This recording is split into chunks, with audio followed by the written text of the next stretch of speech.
வணக்கம். நான் உங்கள் ரமாவல்லபன் பேசுகிறேன். இலக்கியமும் நிர்வாக மேலாண்மையும் என்ற வரிசையில் மற்றும் ஒரு பதிவு. இதற்கு முன்பு APQP, PPAP, FMEA by Thiruvalluvar அப்படின்ற சப்ஜெக்டை பார்த்தோம். அதாவது advance product quality planning, production part approval process, failure mode effect analysis அப்படிங்கிற சப்ஜெக்டை பற்றி திருவள்ளுவர் என்ன சொன்னார்ங்கிறத பார்த்தோம். இப்போ மெஷர்மெண்ட் சிஸ்டம் அனாலிசிஸ் இப்படிங்கிற சப்ஜெக்டை பற்றி என்ன சொல்லியிருக்கார் திருவள்ளுவர். ஸோ இந்த சப்ஜெக்டுக்கு போகிறதுக்கு முன்னாடி மீண்டும் உங்களுக்கு சிலது நினைவுபடுத்துகிறேன், உங்களுக்கு ஒரு சில இன்ட்ரோடக்ஷன் கொடுக்குறேன். இந்த சப்ஜெக்டை பற்றி பேசிக்காக தெரியாதவங்களுக்கு. IATF 16949 ஒரு ஸ்டாண்டர்ட், அது வந்து ஆட்டோமோட்டிவ் ஸ்டாண்டர்ட். அந்த ஆட்டோமோட்டிவ் ஸ்டாண்டர்டில் ஒரு 5 கோர் டூல்னு சொல்லி பேசப்படுறது. அந்த 5 கோர் டூல் அப்படிங்கிறது என்னதுன்னாக்க FMEA, failure mode effect analysis, advance product quality planning APQP, production part approval process PPAP, statistical process control SPC, measurement system analysis MSA. இந்த 5 சப்ஜெக்ட் அதில் இருக்குது. இப்போ இதுக்கு முன்னாடி நான் வந்து ஏபிக்யூபி, பிபேப், எஃப்எம்இஏ இதை நான் கவர் பண்ணிட்டேன். இப்போ எம்எஸ்ஏ இப்போ கவர் பண்ணுறேன். இதுக்கு பின்னாடி எஸ்பிசியும் திருவள்ளுவர் என்ன சொல்லியிருக்காருங்கிறத பார்க்க போகிறோம். ஸோ இப்போ இந்த மெஷர்மெண்ட் சிஸ்டம் அனாலிசிஸ் பற்றி திருவள்ளுவர் என்ன சொல்லியிருக்காரு. பிறன்பழி கூறுவான் தன் பழியுள்ளும் திறன் தெரிந்து கூறப்படும். பிறன்பழி கூறுவான் தன் பழியுள்ளும் திறன் தெரிந்து கூறப்படும். அதாவது பிறரை பற்றி நம்ம பழி சொல்கிறோம். நம்ம எப்படி நம்ம பிறரை பற்றி பழி சொல்கிறோமோ, நம்மளை பற்றின பழிகளையும் பாக்கி பேர் சொல்கிறதுக்கு காத்துட்டுருப்பாங்க. ஆராய்ஞ்சி ரிசர்ச் பண்ணி சொல்லி நம்மளை இன்சல்ட்டும் பண்ணுவாங்க. If one blames or criticises others, he would be criticised and blamed by others. இதுதான் இந்த சப்ஜெக்ட். இது எப்படி வந்து எம்எஸ்ஏல மேட்ச் ஆகுது அப்படின்னு கேட்டாக்க, நம்ம இதுக்கு அடுத்த சப்ஜெக்ட் எஸ்பிசின்னு பார்க்க போகிறோம், ஸ்டாட்டிஸ்டிக்கல் ப்ராசஸ் கண்ட்ரோல்னு பார்க்க போகிறோம். அதாவது ப்ரொடக்ஷன் ப்ராசஸில் ஒன்று அளக்கிறோம் அப்படின்னு சொன்னால் அளக்கிறதுக்கு சில எக்யூப்மெண்ட்லாம் எடுத்து யூஸ் பண்ணுவோம். இன்றைக்கி நம்ம பொதுவாக எல்லாருக்கும் தெரிஞ்சது வந்து பார்த்தாச்சுன்னா, நம்மளை டெம்பரேச்சர் அளக்கிறோம். நம்மளோட ஹியூமன் பீயிங்க்கு வந்து டெம்பரேச்சர் அளக்கிறோம். இப்போ இந்த பல்ஸ் ஆக்சிமீட்டர் ஒன்று இருக்குது. அந்த பல்ஸ் ஆக்சிமீட்டரை வச்சு ஆக்சிஜன் லெவல் அண்ட் அவங்களோட பல்ஸு துடிப்பு இதை பற்றி அளக்கிறோம். ப்ரெஷரை அளக்கிறோம், நம்மளோட ப்ரெஷர் எவ்வளோ இருக்கணும் அதை அளக்கிறோம். சுகரை அளக்கிறோம், எல்லாம் அளக்கிறோம்ல. அதில் ஒரு நம்பர் சொல்லுதில்ல, அந்த எக்யூப்மெண்ட் நம்பர் சொல்லுதில்ல, அந்த நம்பர் சொல்லியிருக்கிறது வந்து கரெக்டுங்கிறது எப்படி தெரியும்? ஸோ எல்லாருக்கும் பொதுவாக தெரிஞ்சது வந்து கேலிப்ரேஷன் ஒன்று தெரியும். ஸோ அந்த கேலிப்ரேஷனுக்கும் இப்போ இந்த மெஷர்மெண்ட் சிஸ்டம் அனாலிசிஸ்க்கும் என்ன வித்தியாசங்கள் இருக்குது அப்படிங்கிறத இப்போ எம்எஸ்ஏல பார்க்க போகிறோம். ஸோ அப்போது நீங்கள் வந்து ஒரு ப்ராசஸை போய் செக் பண்ணுறதுக்கு முன்னாடி அந்த எக்யூப்மெண்ட்லாம் ஃபஸ்ட்டு கரெக்டாக இருக்கான்னு பார்க்கணும். ஸோ தன்னோட அந்த எக்யூப்மெண்ட் கரெக்டுங்கிறதுக்கு பார்த்ததுக்கப்புறமா அந்த ப்ராசஸ் கிட்ட போகணும். இப்போ நீங்கள் வந்து ஒரு ப்ராசஸை செக் பண்ண போகிறோம். சரி, ஃபார் எக்ஸாம்பிள் நீங்கள் பல்ஸ் ஆக்சிமீட்டரை வச்சு உங்கள் உடம்பை செக் பண்ண போகிறீங்க. உங்கள் உடம்பு வந்து அந்த பல்ஸ் ஆக்சிமீட்டரை கேட்கணும், நீ என்ன செக் பண்ண வந்துட்டியே, நீ முதல்ல ஒழுங்கா அப்படின்னு கேட்கணும். அதுதான் இதுக்கு மீனிங். இப்போ நம்ம ஒரு எக்யூப்மெண்ட்டோ ஒரு மெத்தடோ எடுத்து போய் செக் பண்ணுறோம் அப்படின்னு சொன்னால், ஃபஸ்ட் ஆஃப் ஆல் அந்த மெத்தடு எக்யூப்மெண்ட்லாம் கரெக்டுங்கிறத ஃபஸ்ட்டு ஊர்ஜிதப்படுத்திக்கணும். அதை பற்றி தான் இந்த சப்ஜெக்ட். ஸோ இதில் வந்து யூஸ் பண்ணுற வார்த்தை என்ன அப்படின்னு கேட்டிங்கன்னா, சிம்பிளாக ஒரு 2 வார்த்தையை மாத்திரம் டெர்மினாலஜியில் பார்ப்போம். ஒன்று வந்து கேஜ். கேஜ்னா என்னது? அளவுகோல், அளவு. இப்போ சில சமயத்தில் சொல்லுவாங்க, how do you gauge him. நம்ம தமிழில் இதை பேசும்போது, இவரை எப்படி உங்களை வந்து இவரை பற்றி ஒரு எடை போட சொன்னால் இவரை எப்படி எடை போடுவீங்க அப்படின்னாக்கா, அவருக்கு வெயிட் பார்க்குறோன்னு அர்த்தம் கிடையாது. அவரோட காம்பிட்டன்ஸ், அந்த காம்பிட்டன்ஸ், அவரோட கேப்பபிலிட்டி, அதை எப்படி எடை போடுவீங்கன்னு அர்த்தம். அப்போது நம்ம ஒருத்தரை பற்றி எடை போடுறோன்னு வச்சுப்போமே, அப்போது நம்மளுக்கு வந்து அவரை பற்றி எடை போடுறதுக்கு தகுதி இருக்கா, அது பார்க்கணும்ல. இப்போது கேஜ் அப்படின்னாலே ஏதோ ஒன்று அளவுகோல். Any device used to obtain measurements, frequently used to refer specifically to the device or devices used on the shop floor, includes go and no go gauge. அதாவது ஒரு ஷாப் ஃப்ளோரில் எந்த ஒரு கருவியை நம்ம யூஸ் பண்ணுறோம் அளக்கிறதுக்கு, எதையாவது ஒன்று அளக்கிறதுக்கு, வெயிங் பேலன்ஸ் அளக்கிறோம், அது எல்லாத்தையுமே கேஜ்னு சொல்கிறோம். மெஷர்மெண்ட் சிஸ்டம் இல்லை மெஷர்மெண்ட் சிஸ்டம் அனாலிசிஸ்னும். மெஷர்மெண்ட் சிஸ்டம்னா என்ன? The collection of operations, procedures, gauges and other equipment, software and personnel used to assign a number to the characteristic being measured, the complete process used to obtain measurements. என்னென்னலாம் use பண்ணுறோம்? இந்த collection of operations என்னென்னது? Procedure, gauges, ஏதாவது use பண்ணுற equipment, அதில் use பண்ணக்கூடிய software, use பண்ணக்கூடிய person, man power, இது எல்லாத்தையும் யூஸ் பண்ணி ஒரு பர்டிகுலர் தன்மையை அளக்கிறதுக்கு யூஸ் பண்ணுறோம் பார்த்தீங்களா? இதை தான் மெஷர்மெண்ட் சிஸ்டம். சிஸ்டம் அப்படின்னு சொன்னால் அமைப்புன்னு அர்த்தம். சிஸ்டம்னு சொன்னால் அமைப்புன்னு அர்த்தம். ஒரு அளவு அளக்கிறதுக்கு உண்டான அமைப்பை தான் மெஷர்மெண்ட் சிஸ்டம்னு சொல்கிறோம். அதில் இது எல்லாம் அடங்கும். அதான் இந்த டெஃபினிஷன். ஸோ இப்போது மெஷர் பண்ணுறதுல uncertainty of the measured characteristics. uncertainty அப்படின்னு சொல்லியாச்சுன்னா நிச்சயமற்ற தன்மை. இப்போ நான் மெஷர் பண்ணுறதுல எதெல்லாம் காரணங்களாக, எதெல்லாம் ஒரு காம்பனண்ட்டாக சொல்லலாம், எதெல்லாம் ஒரு அங்கமாக இந்த நான் மெஷர் பண்ணக்கூடியது தவறாகிறதுக்கு வாய்ப்பு இருக்குது. அன்சர்டனிட்டி என்னென்ன அப்படின்னு கேட்டிங்கன்னா, டெஃபினிஷன் ஆஃப் தி மெஷரண்ட். மெஷரண்ட்னா மெஷர் பண்ணக்கூடிய பேராமீட்டர், அதோட டெஃபினேஷன். ஒரு லென்த்து அப்படின்னு சொன்னாக்கா அந்த லென்த்துங்கிறது எப்படி மெஷர் பண்ண போகிறீங்க? அந்த லென்த்துங்கிறது வந்து ஒரு மெஷரண்ட். இது definition of the measurand. Then measuring procedure, measure பண்ணுறதுக்கு உண்டான ப்ரொசீஜர். என்ன சிஸ்டம் வச்சுருக்கீங்க, என்ன முறை வைத்திருக்கீங்க அந்த மெஷர் பண்ணுறதுக்கு, அதை கரெக்டாக பண்ணியிருக்கோமா? தென் ஃபிசிக்கல் கான்ஸ்டன்ட்ஸ்.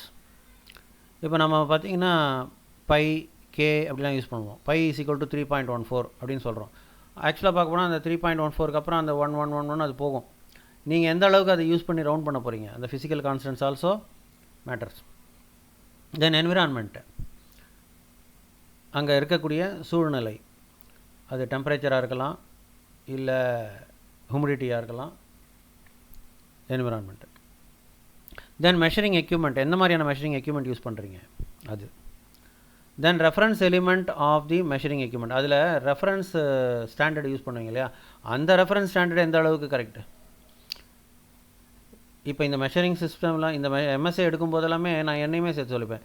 இப்போ நான் ரெஃபரன்ஸ் எலிமெண்ட்டுங்கிறது வந்து இப்போ நானே வந்து ரெஃபரன்ஸ் மாஸ்டர், பாக்கி பேர் எல்லோரும் சாம்பிள். இதை கேட்குறவங்க அத்தனை பேரும் சாம்பிள், நான் வந்து மாஸ்டர்னு வச்சுட்டா எந்தில் ஒரு அன்சர்டனிட்டி இருக்கும். நான் இப்போ சொல்லிக் கொடுக்குறதுல நான் இந்த வார்த்தைகளெல்லாம் யூஸ் பண்ணி சொல்லிக் கொடுத்தா அங்கே இருக்கிறவங்க கரெக்டாக புரிஞ்சுப்பாங்கன்னு நினச்சி நான் சொல்லிக் கொடுக்குறேன். அதில் ஒரு அன்சர்டனிட்டி இருக்கும். நான் என்ன சொல்லணும்னு நினைக்கிறேனோ அது கரெக்டாக போய் சேராத இருக்கலாம். இல்லை there is also A possibility that நான் சொல்லிக் கொடுக்கும்போதே ஏதாவது ஒன்று எதேச்சியாக தவறுதலாக ஏதாவது ஒன்று வந்துடலாம்.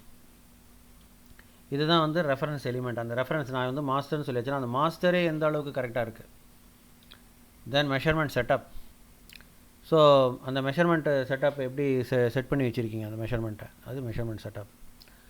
அதில் யூஸ் பண்ணியிருக்கக்கூடிய சாஃப்ட்வேர், அதோட கேலிப்ரேஷன். தென் மெட்ராலஜிஸ்ட் அப்படிங்கிறது வந்து அங்கே யூஸ் பண்ணக்கூடிய ஆட்கள், the operators whoever is using it. The measuring object, ultimately ஒரு ஆப்ஜெக்ட் எடுத்து மெஷர் பண்ணுறோம் பார்த்தீங்களா, அந்த object itself may have some uncertainty. இதெல்லாம் சேர்ந்தது தான் உங்களுக்கு நிறையா மெஷர்மெண்ட்டுக்கு உண்டான அன்சர்டனிட்டிங்கிறத.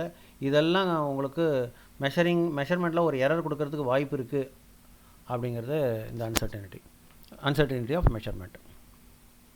இப்போ எதுக்கு இந்த எம்எஸ்ஏங்கிறது பண்ணணும், மெஷர்மெண்ட் சிஸ்டம் அனாலிசிஸ்ங்கிறது எதுக்கு இப்போ பண்ணணும்? இப்போ இதில் கவனிச்சாச்சுன்னா இந்த டோட்டல் வந்து டிசைன் டாலரன்ஸு. இந்த டோட்டல் வந்து டிசைன் டாலரன்ஸு.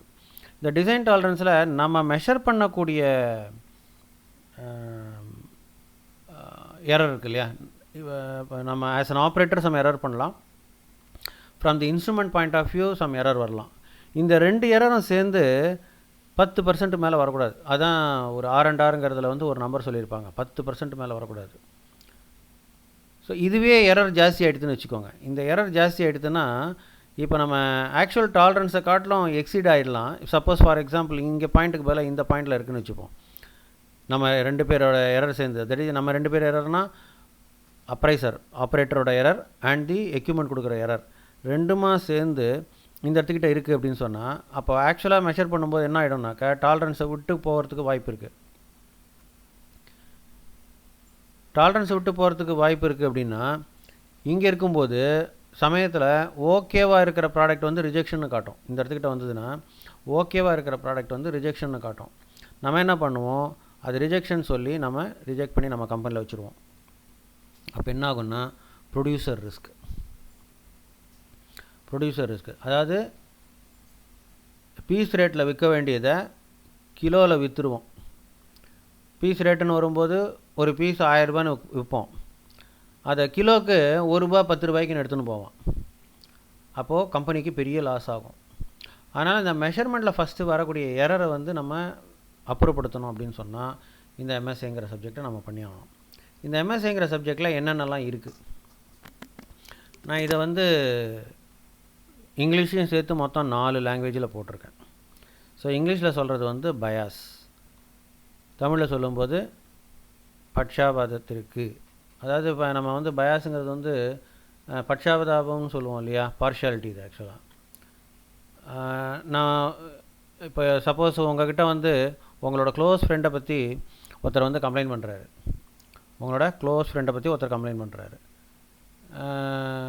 அந்த க்ளோஸ் ஃப்ரெண்டை பற்றி உங்களுக்கு தெரியும், இந்த மனுஷன் இந்த இடத்துல இவர் வந்து இப்படி பண்ணியிருக்க வேண்டாம், இது செஞ்சது தப்பு தான், ஆனால் நீங்கள் எல்லாம் அவரை விட்டு கொடுத்துக்கூடாதுன்னு சொல்லிவிட்டு, எப்பா அவர் அந்த ஆங்கிளில் சொல்லியிருக்க மாட்டார்ப்பா, அந்த அர்த்தத்தில் சொல்லியிருக்க மாட்டார்ப்பா அப்படின்னு சொல்லி நீங்கள் அவருக்கோசரம் சிபாரிசு பண்ணுவீங்க. உண்மையான கருத்துங்கிறது ஒன்று இருக்குது, அதுலேருந்து விலகி போய் நீங்கள் என்ன பண்ணுவீங்க, அவரை விட்டு கொடுக்காது பேசுவீங்க. இதுக்கு தான் பாரபட்சம் சொல்கிறோம் இல்லையா, அதுதான் பயாஸ். ரெண்டாவது நிச்சயமற்ற தன்மை. அன்சர்டனிட்டி தான் நிச்சயமற்ற. சமயத்தில் எல்லாமே கரெக்டாக இருந்தால் கூட ஒரு பர்டிகுலர் அக்கேஷனில் எப்படி அது ஃபெயில் ஆச்சுன்னே தெரியாது, ஃபெயில் ஆகிடும். ஸோ இப்போ இது வந்து எக்ஸாம்பிளுக்கு எடுத்துட்டாச்சுன்னா, இப்போது மேங்களூரில் ஒரு ஃப்ளைட்டு ஆக்சிடெண்ட் ஆச்சு. துபாயிலேருந்து மேங்களூருக்கு ஃப்ளைட்டு வருது. லேண்ட் ஆகும்போது என்ன ஆகிடுது, ஏர் டிராஃபிக் கண்ட்ரோல்லேன்னு சொல்கிறாங்க நீங்கள் இன்னும் ஹைட்டு செட் பண்ணலைன்ட்டு. அவர் வந்து எல்லாம் அட்ஜஸ்ட் பண்ணிக்கலான்ட்டு, ஒன்றும் ப்ராப்ளம் இல்லை, ஐ வில் டேக் கேர்னு சொல்லி பைலட்டு ப்ரொசீட் பண்ணுறாரு லேண்டிங். என்ன ஆகுது, 50% ஆஃப் தி ரன்வேயில் போய்ட்டு டச் டவுன் ஆகுது. அப்போது திருப்பி ரைஸ் பண்ணிடலான்னு பார்க்குறாரு, அதுக்குள்ளேயும் டைம் முடிஞ்சு போச்சு. அது வந்து டேபிள் டாப் ரன்வேன்னு சொல்லுவாங்க. அது ஒரு மலைப்பாங்கில் 2 பக்கமும் கேரேஜ், அது 2 பக்கமும் பள்ளத்தாக்கு, அந்த ரன்வேக்கு 2 பக்கமும் அதில் பள்ளத்தாக்கில் போய் விழுந்தது. இப்போ நார்மலாக man, machine, material, method, measurement, mother nature, இது எல்லாம் சேர்ந்து தான் ஒரு ப்ராடக்டை ஓகே ஆர் நாட் ஓகே பண்ணுறதுக்கு ரெஸ்பான்சிபிள். இப்போ இந்த இடத்துல மேனுக்கு சில ரெஸ்பான்சிபிலிட்டிலாம் கொடுத்துருக்கு, அவர் சொன்னதை கேட்கல. அந்த கான்ட்ரிபியூஷன் வந்து எல்லாமே பக்காவாக தான் நம்ம பண்ணி வச்சுருப்போம். ஏதாவது ஒரு கண்டிஷனில் ஏதோ ஒரு பர்டிகுலர் காம்போனண்ட் வந்து தப்பாகும். காம்போனண்ட்டுங்கிறது வந்து இட் இஸ் நாட் தி ஏரோப்ளைனில் இருக்கிற காம்போனண்ட் ஒண்டி கிடையாது. இந்த 6 ஐட்டம் சொன்னேன் இல்லையா, man, machine, material, method, mother nature, measurement, mother nature, இந்த 6 காம்போனண்ட்டில் ஏதாவது ஒரு விஷயம் தப்பு பண்ணிச்சுன்னா கூட தப்பு நடந்துடும். அதுதான் அன்சர்டனிட்டி. தென் ஸ்டெபிலிட்டி. இன்றைக்கி என்ன மெஷர் பண்ணிச்சு, இன்றைக்கி இப்போ 10 mm 10 mm மெஷர் பண்ணிச்சா இன்றைக்கி, நாளைக்கு அந்த 10 தான் மெஷர் பண்ணணும். ஒரு வாரம் கழிச்சும் 10 தான் மெஷர் பண்ணணும். ஒரு மாதம் கழிச்சு போனாலும் 10 தான் மெஷர் பண்ணணும். அப்போது எக்யூப்மெண்ட் வந்து ஸ்டேபிளாக இருக்குதுன்னு அர்த்தம், நிலையான மெஷர்மெண்ட்டை கொடுக்குதுன்னு அர்த்தம். இது ஸ்டெபிலிட்டி. அடுத்தது வந்து லீனியாரிட்டி. இதை நேரியல்பியல்னு சொல்கிறோம் தமிழில். அதாவது என்னென்னா, ஒரு வெர்னியர் இருக்குது, 0 to 150 mm வெர்னியர், 10 mm 10 mmனு சொல்லுது, ஆர் 10 mm 10.1 mm சொல்லுது, 20 20.1 சொல்லுது, 70 70.1 சொல்லுது, 100 100.1 சொல்லுது, 150 150.1 சொல்லுது. 0.1 throughout the working range of the equipment. அந்த பாயிண்ட் ஒன்ங்கிறது பயாஸ்னு சொல்கிறோம் இல்லையா, அந்த பயாஸ் வந்து ஈக்குவலாக இருக்கணும் த்ரூ அவுட் தி ரேஞ்சு. ஸ்டெபிலிட்டியில் வந்து பார்த்திங்கன்னா bias over a period of time, என்றைக்கு எடுத்தாலும் அதோட பயாஸ் வந்து ஈக்குவலாக இருக்கணும். அது வந்து ஸ்டெபிலிட்டி. அதோட ஒர்க்கிங் ரேஞ்சில் பூரா பயாஸ் சேமாக இருந்ததுன்னா லீனியாரிட்டி இருக்குன்னு அர்த்தம். ரிப்பீட்டபிலிட்டி. ரிப்பீட்டபிலிட்டிங்கிறது வந்து ஒரு எக்யூப்மெண்ட்டுக்கிட்ட ஒரு 10 mm கொடுக்குறேன், இந்த வாட்டி 10 mm சொல்லுது, அடுத்த வாட்டி கொடுக்குறேன் அப்பவும் 10 சொல்லணும், அதுக்கு அடுத்த வாட்டி கொடுக்குறேன் அதுவும் அப்பவும் 10 சொல்லணும். ஸோ அதுக்கிட்ட எவ்வளோ வாட்டி கொடுத்தாலும் அது அப்படியே ரிப்பீட் பண்ணிட்டே இருக்கணும், அது 10 mm. அதுதான் ரிப்பீட்டபிலிட்டின்னு சொல்கிறோம். ரீப்ரொடியூசபிலிட்டி. நான் மெஷர் பண்ணுறேன் 10 mm 10 mm மெஷர் பண்ணுறேன், நீங்கள் மெஷர் பண்ணுறீங்க 10 mm 10 mm மெஷர் பண்ணுறீங்க, இன்னொரு ஆள்கிட்ட கொடுக்குறேன் அவரும் மெஷர் பண்ணுறாரு, அவரும் 10 mm சொல்கிறாரு. நான் ப்ரொடியூஸ் பண்ணதே தான் நீங்களும் ப்ரொடியூஸ் பண்ணுறீங்க, நீங்கள் ப்ரொடியூஸ் பண்ணது தான் இன்னொருத்தரும் ப்ரொடியூஸ் பண்ணுறாரு, அந்த நம்பரை ப்ரொடியூஸ் பண்ணுறாரு. ஸோ அதை ரீப்ரொடியூசபிலிட்டின்னு சொல்கிறோம். ஸோ இந்த டெஸ்ட்டுக்கு எல்லாத்துக்கும் பாஸ் ஆச்சு அப்படின்னு சொன்னால் அந்த எக்யூப்மெண்ட் வந்து ஓகேவாக இருக்குன்னு அர்த்தம். இதில் நிறைய கேல்குலேஷன்ஸ்லாம் இருக்குது, நிறைய மெத்தடாலஜி இருக்குது. அந்த கேல்குலேஷன்ஸ்லாம் பண்ணி பார்த்துட்டு இந்த டெஸ்ட்டுக்கெல்லாம் அது ஓகேன்னு சொல்கிற பட்சத்தில் டோட்டலாக மெஷர்மெண்ட் சிஸ்டமை வந்து ஓகேன்னு சொல்கிறோம். இந்த மெஷர்மெண்ட் அமைப்பை வச்சுட்டு இந்த ஆளை யூஸ் பண்ணு, இந்த எக்யூப்மெண்ட்டை யூஸ் பண்ணு, இந்த மெத்தடை யூஸ் பண்ணி ஒரு மெஷர்மெண்ட்டை மெஷர் பண்ணுன்னு சொல்கிறோம். So this is how MSI is explained. இந்த பதிவு உங்களுக்கு வந்து பிடித்திருந்ததுன்னு சொன்னால் இதை லைக் பண்ணுங்கள், கமெண்ட் பண்ணுங்கள், ஷேர் பண்ணுங்கள், சப்ஸ்கிரைப் பண்ணுங்கள். தேங்க்ஸ் ஃபார் வாட்சிங்.